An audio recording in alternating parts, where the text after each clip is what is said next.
Mesdames et messieurs, merci de nous retrouver sur Afrique Média pour cette nouvelle édition d'Info Afrique. Direction le Tchad, bientôt une banque pour l'habitat dans le pays. Le sujet était au centre d'une audience accordée par le Premier ministre au directeur général de la banque tunisienne. C'est la question de l'implantation de la banque de l'habitat qui est au centre de cette audience avec les hommes d'affaires tunisiens. L'émergence du Tchad passe aussi par un habitat décent. Il faut donc rendre accessible aux citoyens des crédits pour l'habitat. La Banque d'affaires de Tunisie, spécialisée en la matière, offre ses services. C'est pour discuter des modalités de son implantation au Tchad que son président directeur général, Habib Karouali, a échangé avec le Premier ministre Joseph Dimranga Dadnadji. Le dossier semble bien avancé, mais le Premier ministre voudrait bien cerner les contours de son exécution. Du côté de la Banque d'affaires de Tunisie, des engagements ont été pris. Habib Karouali rassure que sa banque va travailler dans la règle de l'art et dans le respect des standards internationaux. Nous sommes venus sur invitation de Monsieur le ministre des Finances pour essayer d'étudier la possibilité de concrétiser un certain nombre de projets dans le domaine bancaire, et notamment un projet dont la décision a été prise par le gouvernement tchadien, qui est celui de créer une structure, un établissement de crédit dédié au financement de l'habitat.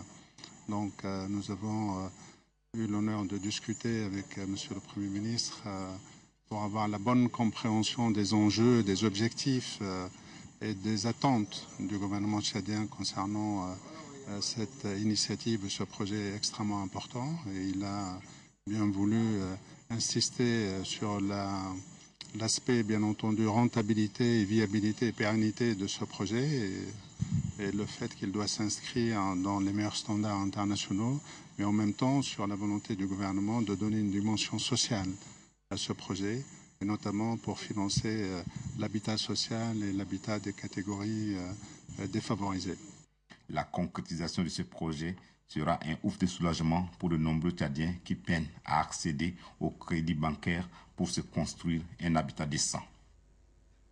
Restons au Tchad où l'atelier de validation du projet du nouveau Code général des impôts est organisé par le ministère des Finances et du Budget en partenariat avec l'ambassade de France. La cérémonie s'est tenue dans un hôtel de la place. Sur la voie des réformes des finances publiques, le ministère des Finances et du Budget s'attelle à la modernisation de l'administration fiscale. Il s'agit de la mise à jour du nouveau Code général des impôts et du livre de procédures fiscales. Un code qui, depuis 2006, reste non actualisé, malgré des modifications fiscales opérées par la Direction générale des impôts. Cela a donc longtemps profité à certains éditeurs de taxes auprès des opérateurs économiques, voire les agents des impôts. L'ambassadrice de la France au Tchad, Evelyne Décor, trouve que l'enjeu est grand dans un pays où les efforts sont déployés en faveur d'un développement durable. Un processus de modernisation qui, selon elle, pourra instaurer une relation de confiance entre les entreprises et l'administration fiscale. Le ministre des Finances et du Budget reste optimiste quant à l'impact de ces nouveaux outils de travail qui est en adéquation avec l'évolution de l'économie. Ces transformations des finances publiques, tant attendues, conduiront, j'en suis convaincu, à la mise en place d'un outil budgétaire moderne, dynamique, efficace et efficient, capable de permettre l'optimisation de la collecte des recettes et de la rationalisation des dépenses, car cela reste une condition nécessaire pour lutter efficacement contre la pauvreté et assurer au pays un développement socio-économique durable et harmonieux. La validation de ce code général des impôts inclut les lois des finances 2007 à 2013. Il sera ensuite annexé au projet de loi des finances 2014 pour sa vulgarisation. Au Burkina Faso, il s'est tenu une formation d'agents du ministère du Commerce et de l'Artisanat. Le but étant l'amélioration des circuits de transformation. Ils étaient donc 40 au total, avec à leur côté des membres de la coopération germano-burkinabé. La sécurité alimentaire et la conquête des marchés internationaux doivent passer par la maîtrise des chaînes de production et de transformation qualitative des produits agricoles. Cette conviction a poussé les responsables du ministère de l'Industrie, du Commerce et de l'Artisanat MICA à solliciter l'expertise de la coopération germano-burkinabé, GIZ. Le commerce est en amont et en aval de la production. En amont pour approvisionner en intra la production, en aval pour écouler la production. Mais encore faut-il savoir que tous ces éléments s'enchaînent pour que nous ayons véritablement de la valeur. C'est dans cet esprit que nous avons sollicité la GIZ, qui a une expertise en la matière, de voir comment elle peut aider le ministère à renforcer les capacités de son personnel. À travers le thème, l'approche Links Value, c'est-à-dire promoteur de valeur ajoutée, le formateur aura à expliquer à la quarantaine de participants l'importance de l'exportation et de la transformation des produits agricoles. L'accès au marché ne se fait qu'avec une transformation, surtout pour le Burkina, des produits agricoles. Si on veut exporter, il faut avoir la bonne qualité, il faut avoir le plus possible transformé. Et la transformation en même temps donne des emplois ici pour le Burkina, hors de l'agriculture, ce qui donne des revenus aussi et du potentiel d'achat, ce qui donnerait des revenus pour les petits agriculteurs. Donc c'est intimement lié. On a dépassé le stade de uniquement regarder sur la production et l'autosuffisance alimentaire. Ça ne suffit pas. Les conditions cadres sont telles qu'il faut avoir des revenus pour les petits agriculteurs pour qu'ils puissent intensifier, pour que dans le futur, eux puissent nourrir le Burkina. Cette formation de 5 jours se fera en travaux de groupe sur les modules suivants: la sélection des chaînes de valeur à haut potentiel, la liste et la valeur économique des produits agricoles. Le ministre gabonais en charge du commerce, de l'artisanat, des petites et moyennes entreprises en Turquie, il représentait le Gabon en prenant part à la 82e édition de la Foire internationale d'Izmir. Un reportage de la télévision gabonaise. Izmir, troisième ville de Turquie après Ankara et Istanbul, est estimée à 4 millions d'habitants. Elle accueille chaque année la Foire internationale qui réunit plusieurs pays venus des 4 coins du monde. C'est ici où se tient la 82e Foire internationale, un lieu de passage des peuples et de convergence d'opinions culturelles. Cette 82e édition voit la participation du continent africain représenté par quelques pays dont le Gabon. À la tête de la délégation gabonaise, le ministre en charge de l'artisanat était omniprésent pour soutenir les artisans à pied d'œuvre pour convaincre les visiteurs du stand gabonais. Un stand orné d'objets d'art divers qui ne cessait d'aiguiser la curiosité et d'accrocher le regard des clients à leur passage. Au cours de cette foire, Fidel Mengue Mengouang a eu des échanges avec les autorités de la ville d'Izmir, dont le maire et le gouverneur, mais également avec le ministre des Investissements de la République démocratique socialiste du Sri Lanka, Fesser Mustafa. Ce pays partenaire et invité d'honneur de la foire est intéressé par notre pays et veut investir dans plusieurs domaines, dont celui des mines et de l'énergie. Ce qui a d'ailleurs réjoui le numéro 1 des PME gabonaises qui a présenté les opportunités du Gabon dans certains secteurs. Les deux ministres ont assisté à l'une des danses du terroir sri-lankais exhibée par un groupe culturel spécialisé dans le folklore. Le ministre gabonais a visité aussi certains stands avant d'effectuer une excursion dans la ville d'Éphèse sur invitation du comité d'organisation en compagnie des délégations ministérielles d'autres pays. Ils ont visité la maison de la Vierge Marie, située à 96 km d'Izmir, sur le mont Koressos. C'est un lieu de pèlerinage pour les chrétiens et un des centres religieux les plus importants. Éphèse fut fondée au Xe siècle. Elle fut également une ville importante dans le domaine des arts et des sciences et berceau des hommes célèbres. Et cap sur la Guinée équatoriale, là-bas, la cité de Sipopo accueille depuis lundi le 3e forum des rois et leaders africains. Le chef de l'État équato-guinéen Teodoro Obiangema a présidé la cérémonie d'ouverture en insistant sur la récupération des valeurs traditionnelles africaines. L'ouverture du 3e forum des chefs et rois traditionnels, princes et sultans, leaders traditionnels d'Afrique, initialement prévu le 7 septembre, a été effective hier lundi au somptueux palais des congrès de Sipopo qui affichait Salcombe avec la forte présence des leaders traditionnels africains, le gouvernement de Malabo, les représentations diplomatiques étrangères accréditées en Guinée équatoriale, autres invités de marque et le public en général. L'acte d'ouverture des travaux proprement dit était présidé en grande pompe par le président de la République, son Excellence Obenguema Bazoro, et était ponctué en levée de rideau par la locution de bienvenue de Madame le maire de la cité haute, Maria Kolome Djambengon. Ensuite par celle de Sa Majesté Jean-Gervais Tchifizier, leader traditionnel de la Côte d'Ivoire, par ailleurs secrétaire général permanent du conseil de cette institution traditionnelle. Place aux rituels religieux où les différentes confessions religieuses, prières effectuées par les orateurs qui se succédaient à la tribune et qui étaient dirigés au continent africain pour sa prospérité, son unité, sa paix et pour le bon dénouement de ces assises qui se célèbrent cette année dans la ville du roi Malabo sous le thème « Les valeurs culturelles traditionnelles dans la société africaine contemporaine » et dont le point d'ordre est d'endiguer par voie diplomatique certaines crises d'ordre politique, économique et social que connaissent au fil des temps certains pays africains.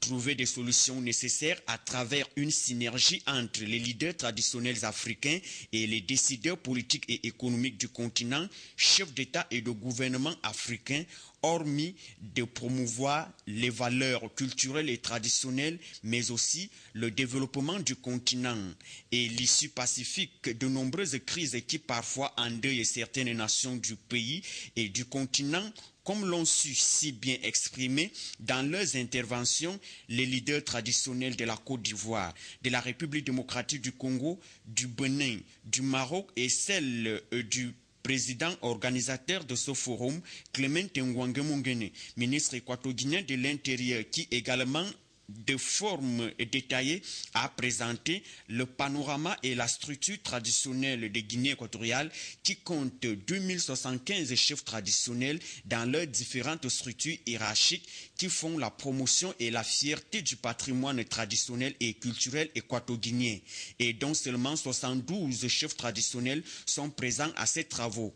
Cérémonie d'ouverture ponctuée également par la remise d'un titre académique honorant le président de la République par l'Université sud-africaine en guise de reconnaissance des efforts acharné et sans cesse du numéro 1 équato-guinéen pour son appui inconditionnel dans la recherche scientifique, culturelle et sociale. Son Excellence Obenguema Bazoro, dans son allocution inaugurale, a lamenté d'entrée de jeu de s'exprimer dans une langue qui ne lui est pas propre, ni à l'assistance, pour souligner combien de fois la colonisation a divisé le peuple africain jusqu'aux valeurs traditionnelles et culturelles qui, selon lui, doivent être récupérées, avant de mettre par la suite l'espoir que l'issue de ces assises doit être, bien sûr, constructrice et édificatrice pour le continent berceau de l'humanité, en faisant table rase de son passé douloureux et de posséder de ces hommes et des valeurs socio-culturelles et traditionnelles. Toujours en Guinée équatoriale, l'orphelinat de Malabo continue de recevoir des dons des mains des âmes de bonne volonté. À cet effet, l'association des femmes de l'église réformée de la paroisse de Malabo a offert des dons en nature à cet orphelinat. Reportage. L'association des femmes de l'église réformée presbytérienne de la paroisse de Malabo-Manoa a mis à profit la journée de dimanche au sortir de la messe à une œuvre sociale. Pour tendre la main aux orphelins et démunis de l'orphelinat de Malabo, à qui elles ont fait un don d'un assez important lot des premières nécessités, constituant entre autres du lait, des palets d'eau minérale, du riz, du savon en bois et poudre et du nécessaire pour les nouveau-nés tels que couches jetables, de l'eau javel et de l'huile de cuisine. Une grande première pour cet orphelinat qui a bénéficié de la générosité de cette association des femmes chrétiennes qui d'habitude effectue ses actions caritatives dans les hôpitaux, des cellules et des prisons hormis leurs multiples séances d'évangélisation. Guinée-Conakry, cette fois-ci, là-bas, la protection de l'environnement est à l'ordre du jour, notamment dans la préfecture de Korossa. À cet effet, une rencontre a été organisée par le Centre de recherche et de documentation de la Haute-Guinée, afin de préserver cet écosystème. Reportage. La préservation de l'environnement et des écosystèmes est garante de tout développement durable. En Haute-Guinée, les autorités en charge de cette question tentent de sensibiliser les citoyens à la base en vue d'une meilleure prise de conscience face à la destruction de l'environnement. La préfecture de Kouroussa, qui constitue la première étape, a été qualifiée de zone de destruction poussée. Cependant, les citoyens promettent de respecter les démarches dans le cadre de la sauvegarde des richesses naturelles. Il est important, à chaque occasion qu'on se retrouve, pour parler de la vie de notre sous-préfecture. C'est pourquoi il est important de faire appel à tout le monde, à tous les fils de la sous-préfecture de Sandiana, pour que nous restions ensemble autour de la table et discuter de nos affaires. Tout le monde observe Sandiana, parce que ce qui se passe à Sandiana aujourd'hui se passe de tout commentaire. Le Centre de recherche et de documentation environnementale, l'initiateur de cette campagne, tient à lutter contre la coupe anarchique du bois, la carbonisation et autres. Pour les responsables, préserver les ressources naturelles, c'est de lutter contre la pauvreté.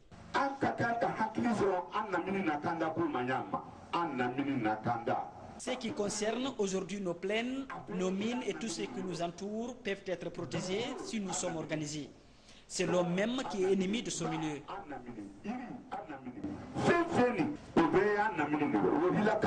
Au terme de la rencontre de Sandiana, sous-préfecture de Kouroussa, les participants ont été éclairés sur l'impact de la gestion locale des ressources naturelles et l'appropriation sociale de la nature. Dans le but d'assainir les finances publiques et de respecter les recommandations des institutions de Bretton Woods, le compte de l'État comorien pour l'année 2012 est passé au crible par la Cour des comptes du pays. Le point avec la télévision comorienne. Le trésorier payeur général de l'Union des Comores a remis aux membres de la Cour des comptes les dépenses de l'État pour l'année 2012. C'est une démarche qui a valeur de transparence et de probité. Selon le TPG Johar Banariziki, ceci a été rendu possible grâce à l'efficacité du personnel de la trésorerie qui tient un livre de compte régulier et méthodique, mais il s'agit également de respecter le mot d'ordre du chef de l'État de mettre un terme aux malversations et à la gabégie. Johar Banariziki s'explique. Pour la première fois dans l'histoire de notre pays, c'est la première fois qu'on a pu présenter donc le compte de gestion de l'État sur la gestion et l'exécution du budget de l'État. Et cela conformément donc aux directives du président de la République qui a bien voulu donc instaurer la Cour des comptes. Et à cet égard, le Trésor a la charge donc de confectionner le compte de gestion et de le présenter à la Cour des comptes. Cela n'a pas été du tout une tâche facile parce que c'est quelque chose qui ne se faisait pas. Donc il a fallu donc nous approprier donc de cette tâche et demander aussi donc l'aide de certains experts pour nous appuyer et à pouvoir donc faire ce travail. La mise en place de la Cour suprême a été une démarche louable pour le chef de l'État Ikili Loubanine. Il appartient donc aux cours de compte de débusquer les abus et les malversations devenues monnaie courante. On a voulu présenter les pièces récentes qui étaient faciles puisque c'était des pièces déjà qu'on avait sur place, mais on va essayer donc de produire aussi le compte de gestion pour l'année 2009, 10 et 11. On va aussi les produire. Mais comme l'année 2012, c'était donc l'année où on avait déjà les pièces qui étaient déjà disponibles, donc qui étaient déjà sur place, on a donc commencé par l'année de 2012. Mais on va produire le compte de gestion pour l'année 2009. Disons déjà, mes collaborateurs et moi sommes déjà donc sur le chantier pour produire ces pièces. Dès lors que la Cour suprême et le Parlement jouent pleinement leur rôle, sans interférence, l'on peut dire que les institutions démocratiques fonctionnent à merveille pour une paix sociale et économique. Restons aux Comores où l'excellence est primée. Le gouverneur de Zouaning a procédé dimanche dernier à la remise des billets de voyage pour le Maroc aux élèves ayant obtenu leur baccalauréat avec mention au courant de l'année 2012-2013. Reportage.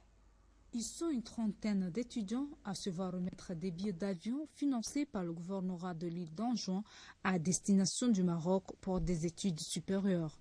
Leurs efforts d'obtenir le baccalauréat avec mention ont satisfait l'engagement du gouverneur Anis Shamsuddin de tout miser pour faciliter leur déplacement vers les pays d'accueil avec des bourses à l'appui. L'hôtel Retage a servi de cadre pour abriter la cérémonie organisée et faite à la satisfaction des bénéficiaires. Point de partir pour nos études supérieures.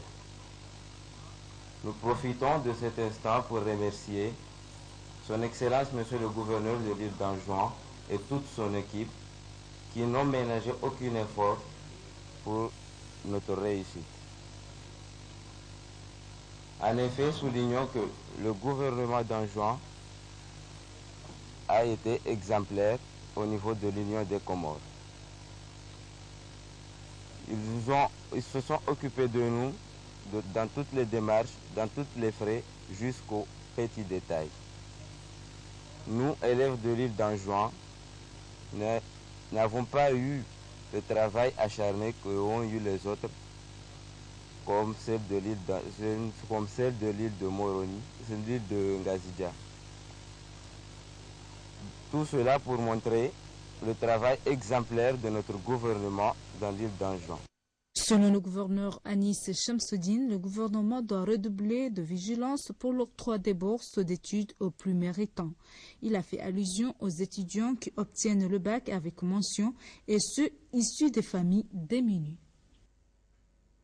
Et puis direction le Cameroun où l'affaire Etoundi Oyono continue d'alimenter la politique. Les avocats du directeur général du port autonome de Douala poursuivis pour faux et usage de faux étaient face à la presse le 9 septembre dernier. Ils ont d'ailleurs qualifié le procès de leur client de procès à grande vitesse avec les droits de la défense bafoués. Encore un renvoi ferme pour le 16 septembre prochain. C'est ainsi que s'est achevé lundi au tribunal de grandes instances de Yaoundé l'affaire Etoundi Oyono du nom de l'actuel directeur général du port autonome de Douala, absent à la barre pour cause de maladie d'après ses avocats. Au terme de l'audience, ses conseils, notamment Maître Magnim, Maître Fous, Maître Ndongo et Maître Nouga, étaient donc face à la presse, d'abord pour rappeler l'histoire de l'affaire. Le tribunal de grande instance a jugé les journalistes le 3 décembre 2012. Et au cours de ce jugement, M. Nkondo, qui était un journaliste, M. Mintia Beka, que je vois dans la salle, M. Sabois Yen Serge, avaient été condamnés dans la fameuse affaire que vous devez connaître, qui avait été dite l'affaire Bibi Ngota, du nom de ce journaliste qui est décédé en prison. Et sa famille dit des suites de tortures, d'autres disent des suites de maladies. Donc, à la suite de cette décision, courant janvier 2013, Monsieur le procureur de la République a estimé qu'une enquête devait être ouverte contre M. Etoundi Oyono parce que dans les motifs de ce jugement, les magistrats avaient dit, sans que M. Etoundi Oyono ait été entendu sur ces points, que M. Etoundi Oyono avait utilisé les fonds de la Maïtu pour financer la publication d'un faux document. Ensuite, la défense, répondant aux questions de la presse, disait s'inquiéter de ce procès qui est à grande vitesse, qui bafoue au passage tous les droits de la défense. C'est quand même curieux. Nous expliquons, les exceptions sont des moyens de défense. Mais les solutions aux exceptions servent à bannir, à démolir la suite du procès. Comment est-ce qu'on peut se retrouver dans un procès où on ne veut même pas répondre aux exceptions que nous soulevons? La moindre des choses, ce serait de tenir le projet pour que nous soyons fixés.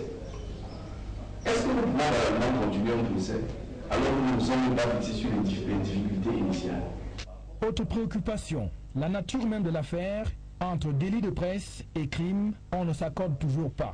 Le tribunal soutient le crime pendant que les avocats des Tunguyono disent qu'il s'agit ni plus ni moins que d'un délit de presse, puisqu'on parle d'une insertion publicitaire qui avait été publiée dans un journal. Et pour les avocats, il s'agit donc d'un délit de presse.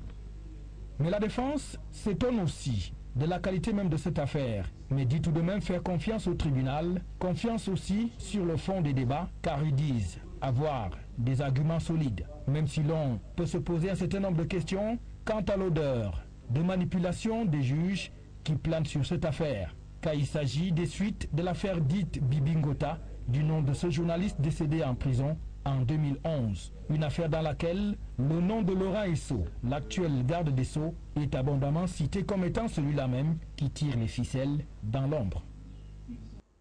Toujours au Cameroun, les acteurs de la formation politique au Cameroun sont tenus de promouvoir et défendre les droits de l'homme dans le cadre du double scrutin du 30 septembre prochain dans le pays. C'est donc là l'un des objectifs d'une rencontre organisée lundi dans la capitale camerounaise par le Centre pour les droits de l'homme et de la démocratie en Afrique centrale. L'idée de base est simple. Comment faire pour que les acteurs et formations politiques au Cameroun jouent pleinement leur rôle en tant que moteur de promotion et de défense des droits de l'homme dans le cadre du double scrutin municipal et législatif 2013. L'organisateur de cette rencontre n'est pas allé loin.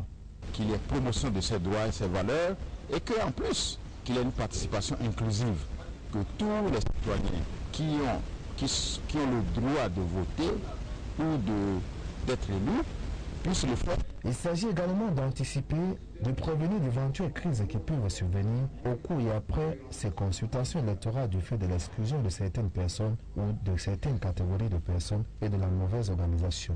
Les raisons sont nombreuses et pour le principal organisateur des élections au Cameroun, cette rencontre est d'une importance indéniable.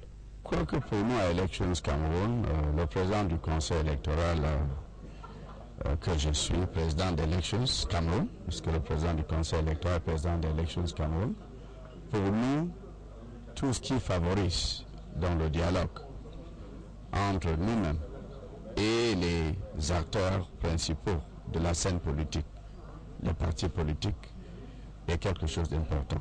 À propos de ces élections, plus que quelques jours seulement, ça sera le début de la campagne électorale. Les différents partis politiques affûtent leurs armes, l'administration également et tous les autres acteurs impliqués. Près de 5 millions d'électeurs en sont concernés. L'État de Cameroun est en train de tout faire pour faciliter le travail des enseignants.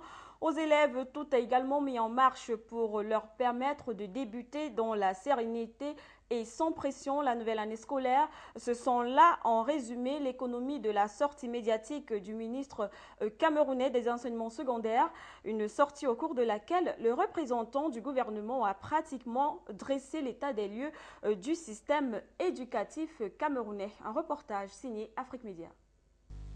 Face à la presse, le ministre des enseignements secondaires n'a pas trié les mots pour faire l'état des lieux du système éducatif du Cameroun, surtout au niveau du secondaire. Les problèmes, les remèdes expérimentés et ceux à venir, la rentrée scolaire et ses lots d'ennui, à la fois pour les parents avec les frais d'APE qui posent toujours problème. Lot d'ennui pour le gouvernement avec certains enseignants et chefs d'établissements scolaires qui entretiennent des actes de corruption, l'existence des établissements clandestins, la sous-location des autorisations. Lot d'ennui aussi pour les chefs d'établissements scolaires qui sont sous la pression des parents qui ne veulent pas se conformer au calendrier et prescriptions du ministère des enseignements secondaires, y compris eux-mêmes. Lot d'ennui enfin pour ces enseignants à qui les parents ont abandonné toute l'éducation des enfants, la famille refusant d'être le premier cadre d'éducation.